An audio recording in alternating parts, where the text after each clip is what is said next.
जय हिंद आप सभी को। This is your last week for SSC JE preparation और लिटरली मैं चाहता हूँ कि आप इसे आखिरी हफ्ता ही बना दो। इसके बाद आपको कभी एसएससी जेई की प्रिपरेशन करनी ना पड़े प्रीलिम्स के लिए। प्रीलिम्स क्लियर होने के बाद मेंस के लिए भी आप लग के पढ़ाई करोगे, मुझे पता है, लेकिन बस प्रीलिम्स आखिरी बार देना है आपको एसएससी जेई का, और इसी बार सीपीडब्ल्यूडी आपको लेना है। पिछले 2 हफ्ते में हमने कोशिश की थी चीज़ें बहुत तेज़ी से कवर करने की, बहुत सारी चीज़ें एरिया कवर करने की। लास्ट वाला वीक, ये बिल्कुल लास्ट वीक है, इसमें आपको कोशिश करना है कि जितना पढ़ पाओ उतना पढ़ लो, जितना आप पढ़ चुके हो उसको बार बार रिवाइज कर लो। अब कुछ नया सीखने की ज़रूरत बिल्कुल भी नहीं है, जो पुराना किया है उसको ही प्रैक्टिस करना है। 200 में से आप 115 प्लस मार्क्स ले आते तो बहुत अच्छी बात है, सिलेक्शन लगभग पक्का होगा आपका इससे। सिविल इंजीनियरिंग की मैं बात कर रहा हूँ। ये मार्क्स कैसे आएंगे पहले भी बता चुका हूँ। सबसे ज़्यादा बड़ा रोल प्ले करेगा रीजनिंग में 45 प्लस मार्क्स लेके आने हैं आपको।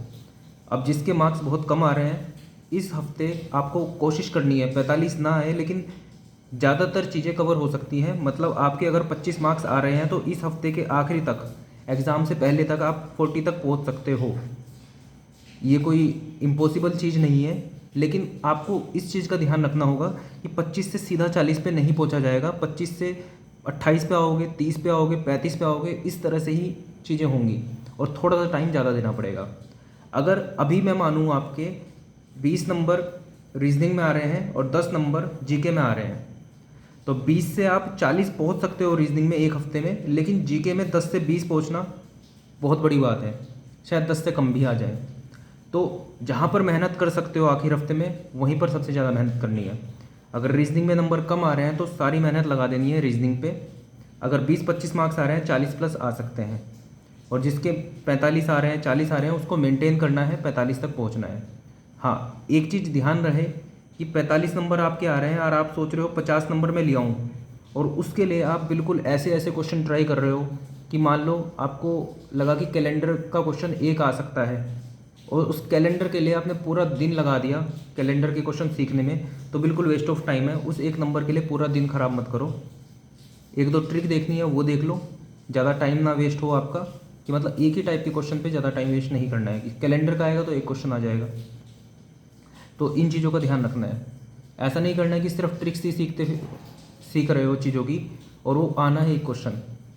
कॉन्सेप्ट समझ लिया, नंबर सिस्टम है, प्रैक्टिस कर ली, ठीक है, 3-4 क्वेश्चन आ जाते हैं उसके, प्रैक्टिस कर लो, बार बार अलग अलग तरह के क्वेश्चन की प्रैक्टिस करो। लेकिन ऐसा नहीं है कि एक ही टाइप के क्वेश्चन पे आपने पूरा दिन दे दिया, ये उतना टाइम नहीं है आपके पास। रीजनिंग में 45 प्लस मार्क्स, जीके में 20 मार्क्स तक ले जाने की कोशिश करनी है। 20 से 25 मार्क्स आ गए तो बहुत अच्छी बात है, 50 के लिए टारगेट करना भी मत। और टेक्निकल जितना कर पाओ इसके अंदर तो मैं चाहूँगा आप जितने मैक्सिमम स्कोर कर पाओ। इसके अंदर तो कुछ लोअर लिमिट है ही नहीं, क्योंकि ये आपका डोमेन है और आपको मेंस में भी इसकी हेल्प लगेगी, और आगे कोई भी एग्ज़ाम दोगे तो टेक्निकल ही काम आना है, तो इसमें तो आपको फाड़ के रख देना है। तो रीजनिंग में इस हफ्ते आपको क्या करना है, इस हफ्ते पूरा हफ्ता आपको सब्जेक्ट टेस्ट देने हैं। आपको भले ही महसूस हो रहा हो कि मोस्ट सेव्ड क्वेश्चंस बहुत टफ हैं और इसमें 20-25 मार्क्स लाना भी आपको बहुत मुश्किल पड़ रहा है, लेकिन एक चीज़ आपने सुनी होगी, मान लो आपके पास एक ट्रैक है, उस पर आप भाग रहे हो। अगर आप एक सैंड बैग को पीछे अपने बैग पर टांग के भाग रहे हो और उसके बाद अचानक से वो बैग हटा दिया जाए और तब आप भागोगे तो बहुत तेज़ी से भागोगे। यही चीज़ यहाँ पे एप्लीकेबल होगी। हाँ, लेकिन मैं इसमें कोशिश करूँगा कि आज अगर जो आप सब्जेक्ट टेस्ट 9 दे रहे हो मोस्ट सेव्ड क्वेश्चन का, तो कल आप PYQ का दोगे, ताकि टफ क्वेश्चन है उसके बाद easy question, tough question, easy question, इस तरह का चीज़ें बैलेंस रहें। ज़रूरी नहीं है कि टफ ही पेपर आएगा, ईजी भी आ गया पेपर तो कहीं आप उसमें ये ना हो कि जल्दी जल्दी में चीज़ें गलत कर दो।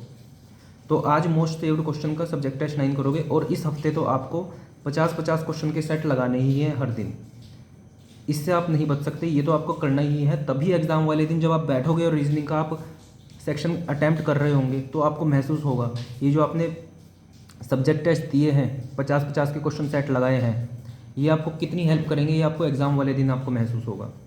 तो बिल्कुल ऑनेस्टली आपको इसको टेस्ट को देना है, इसको स्किप नहीं करना है ये सोच के कि नहीं अभी पहले इंडिविजुअल टॉपिक सीख लेता हूँ। इंडिविजुअल टॉपिक सीख लेना, टेस्ट दे दो, उसके बाद अलग से इंडिविजुअल टॉपिक सीख लेना। रीजनिंग में आपको क्या करना है, subject test 9 most saved question का। जीके में आज मैंने सिर्फ टॉपिक कम कर दिए हैं, सब्जेक्ट कम कर दिए हैं, ज्योग्राफी, इकोनॉमी और पॉलिटी। ज्योग्राफी में 4 चैप्टर 11, 12, 13, 14, 15, 16 ये चैप्टर आपके बचे हैं, टॉपिक बचे हैं। इन सब के 10-10 क्वेश्चन कर लेना और ज्योग्राफी अब तक जितना पढ़ा है वो कर लेना। बहुत अलग से कोई नई किताब खरीद के या देख के जो आपने आज तक नहीं पढ़ी है उसको दोबारा से पढ़ने की ज़रूरत नहीं है। जो आपने नोट्स बनाए हुए हैं उनको पढ़ लेना, जो नोट्स आप पढ़ते हुए आ रहे हो उनको पढ़ लेना। नई चीज़ बिल्कुल नहीं पढ़नी है, बस ये चैप्टर टेस्ट देख लेना। इनके अंदर जो क्वेश्चन है अलग अलग टॉपिक्स के क्वेश्चन है, इनमें से कोई आ गया बहुत अच्छी है बात है, किस्मत अच्छी होगी तो आ जाएगा। तो ये सब देख लेना एक बारी और इनकी थ्योरी देख लेना। इकोनॉमी के 11 से 15 जो आपके टॉपिक्स हैं, बेसिक टॉपिक्स हैं, बेसिक क्वेश्चंस हैं, वो देख लेना। और पॉलिटी में अब तक जितना सीखा है आपने, नोट्स हैं आपके पिछले जो आपने 1 से लेकर 10 तक, 1 से लेकर 9 तक चैप्टर टेस्ट दिए हैं पॉलिटी के, 10-10 क्वेश्चन जो आपने किए हैं वो पढ़ लेना और साथ में कोई आपके नोट्स होंगे वो देख लेना। ये आपका आज का टास्क रहेगा जीके का। थोड़ा ज़्यादा बड़ा है लेकिन टाइम भी आ गया है ज़्यादा पढ़ने का। टेक्निकल में आपको आज टेक्निकल पैकेज करना है। टेक्निकल पैकेज फिर से रिपीट कर देता हूँ, एसएससी जेई का पीवाईक्यू। अब एसएससी जेई पीवाईक्यू से बाहर मत निकलना। अगर बहुत ज़्यादा बार कर चुके हो एसएससी जेई पीवाईक्यू कि आपको सपने में भी क्वेश्चन याद हैं कि आँख बंद करके भी चीज़ें कर सकते हो, तो फिर एसएससी जेई पीवाईक्यू की जगह कोई एई का एग्ज़ाम का पीवाईक्यू कर लेना या ईएससी पीवाईक्यू कर लेना। कैसे करना है, पेपर को सबमिट कर देना है। सबमिट करने के बाद पहले क्वेश्चन से 100 क्वेश्चन तक जाना है। पहला क्वेश्चन देखा, दूसरा सोल्व किया, दूसरा क्वेश्चन देखा, सोल्व किया, तीसरा क्वेश्चन अटक गए, उसका सोल्यूशन देख लो, आगे बढ़ो। अगर चौथा क्वेश्चन ऐसा लग रहा है कि बिल्कुल नया है, इस आज तक देखा ही नहीं, अभी छोड़ दो। पाँचवा क्वेश्चन देखा, नहीं आ रहा है, ठीक है, आपने देखा ये सिर्फ 5% बच्चे सोल्व कर पाए हैं, अभी छोड़ दो। 20% अपने हिसाब से डिसाइड कर लेना, लेकिन मैं एक 20% नंबर दे रहा हूँ। अगर 20% से कम 19% बच्चे ही उस क्वेश्चन को सोल्व कर पाए हैं तो उस क्वेश्चन को अभी मत करना। 20% से ज़्यादा वाले कर लेना। 20% से ज़्यादा वाले भी इतने क्वेश्चन होंगे कि वो करते करते पूरा दिन निकल जाएगा आपका। तो कोशिश करना वो क्वेश्चन ज़्यादा करने हैं जो लगभग हर बच्चा कर सकता है। बेसिक क्वेश्चन पे ज़्यादा ध्यान देना है। तो टेक्निकल पैकेज करना है और इसके बाद रिवीजन करना है, क्वेश्चन प्रैक्टिस करनी है। किसका? सॉइल का, ये मेजर हो गया। और माइनर में स्टील, इरिगेशन, हाइड्रोलॉजी। अब माइनर लिख दिया है तो मतलब इनको टाइम कम देना है, मेन टाइम देना है सॉइल को। इनके लिए आप एसएससी जेई पीवाईक्यू तक रहेंगे बस सीमित।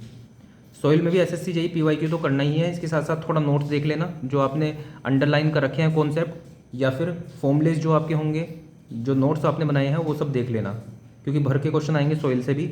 इन सब से भी क्वेश्चन आ सकते हैं, किस्मत वाली बात है, इसलिए एसएससी जेई पीवाईक्यू तो इनके देख ही लेना। इन सब चीज़ों के अलावा ये आखिरी हफ्ता वैसे तो आपका होना चाहिए, आपको बेहतर पता है इस टाइम पे क्या वीकनेस रह गई है और किन चीज़ों पे वर्क करना है।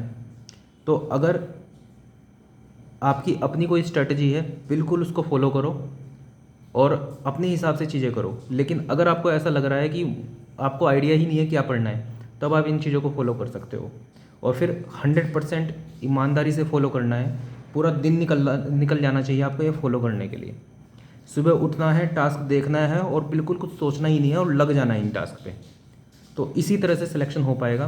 पूरा हफ्ता निकालो, पढ़ते रहो, इफेक्टिव स्टडी करो, पूरे हफ्ते पढ़ाई करो। नेगेटिविटी आपकी पढ़ाई से ही दूर होगी। आपको लगेगा कि ये जो एंग्जाइटी है, ये जो नेगेटिविटी है कैसे दूर होगी, कोई मोटिवेशनल वीडियो देख लूँ, नहीं, एक दिन 10 घंटे पढ़ लो, अपना पॉजिटिविटी आ जाएगी। हाँ, स्टार्टिंग में आपको लगेगा कि जब पढ़ने बैठोगे तब बड़ी नेगेटिविटी आएगी, बहुत नेगेटिविटी आएगी, लेकिन जैसे जैसे पढ़ते रहोगे, आवर्स हो जाएंगे, 1 घंटा, 2 घंटा, 3 घंटा, 4 घंटा, ये नेगेटिविटी कम होती चली जाएगी, पॉजिटिविटी बढ़ती चली जाएगी। और एक दिन आपने इफेक्टिव स्टडी कर ली तो नेगेटिविटी आने का मतलब ही नहीं है। 10 घंटे बैठ के जब पढ़ाई करके उठोगे तो आप देखना कितना कॉन्फिडेंस होगा आपके अंदर। और इस तरह से पढ़ोगे तो आज ही आपको लगेगा कि सिलेक्शन हो गया। तो बस पिछले 16 दिन भी जिसने अच्छे से करे होंगे उसको अभी तक कॉन्फिडेंस महसूस हो गया होगा। अभी भी मार्क्स कम आ रहे हैं तो एक हफ्ता अभी आपके पास और भी है।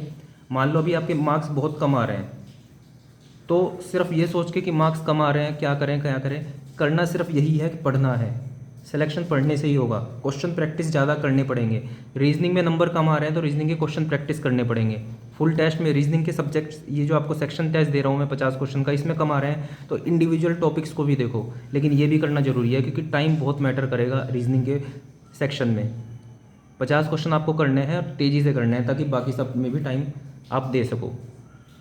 तो ये आपकी अप्रोच रहेगी, पूरे हफ्ते आपको इसी तरह से पढ़ना है। तो अभी आपके मार्क्स अगर कम आ रहे हैं तो एक हफ़्ता और पढ़ोगे तो डेफिनेटली अगर आपके इतने मार्क्स आ रहे हैं तो थोड़े तो बढ़ेंगे। लेकिन अगर जो आप ये सोच के कि मेरे तो मार्क्स ही कम आ रहे हैं, बस निकल गया मैं तो अब तो नहीं होगा, तो आप नीचे डाउनग्रेड ही होगे। तब आपके मार्क्स कम ही होंगे, ज़्यादा नहीं होंगे। 100% बच्चा जो एसएससी जेई का पेपर दे रहा है, इस टाइम पे जो हिम्मत हार जाएगा वो अभी कंपटीशन से बाहर हो गया। आपने अगर अपने आप को बांध लिया, अपने आप पेशेंस रख लिया कि नहीं अभी भी मैं कंपटीशन में हूँ, मैं निकाल दूंगा कंपटीशन, तो आप बहुत सारे बच्चों से ऐसे ही ऊपर हो गए। ये बात नॉलेज की नहीं है, बात यह है कि जो जिसने अभी हार मान ली, बहुत सारे बच्चे कुछ इस लेवल पे हैं, कुछ इस लेवल पे हैं, कुछ इस लेवल पे हैं, लेकिन एक दूसरे को पता नहीं, खुद का ही नहीं पता हम किस लेवल पे हैं। जो यहाँ पे खड़ा बच्चा जिसकी इतनी प्रैक्टिस है, उसने भी हार मान ली कि मेरा सिलेक्शन नहीं होगा, तो अपने आप को डाउनग्रेड फील करेगा, क्या पता पेपर ही ना दे, क्या पता पेपर में इतने लैक ऑफ कॉन्फिडेंस से जाए कि जो क्वेश्चन आते हैं वो करना पड़े। ये जो यहाँ पे इस लेवल पे बच्चा है, पूरा कॉन्फिडेंस से भरा हुआ है, हर हफ्ते पढ़ाई कर रहा है, भले उसकी लेवल ऑफ नॉलेज इतना है, लेकिन कॉन्फिडेंस के साथ जो इसने मेहनत करी है उसके साथ यहाँ पे जंप करके इतने इतने नंबर ले आए। और दूसरा हार मान के इतना बैठ जाए, कुछ भी हो सकता है। चेस का गेम होता है ना, उसमें एक प्यादा भी क्वीन बन जाता है, और जो क्वीन के साथ होता है वो भी प्यादे से मर जाता है। आपने अपने सारे पीसीस भी खो दिए, लेकिन फिर भी आपने लास्ट तक डटे रहे, अपनी चांस का वेट किया। कभी भी गेम पलट सकता है, बस हार नहीं माननी है लास्ट तक, ये बस ध्यान रखनी है बात। तो हार नहीं मानोगे तो काफ़ी बच्चों से तो ऐसे ही ऊपर हो गए, नॉलेज की बात नहीं है। अगर हार नहीं मानी तो काफ़ी बच्चों से आप आगे लिटरली हो जाओगे, और साथ में पढ़ रहे हो तो नॉलेज के साथ भी ऊपर हो जाओगे।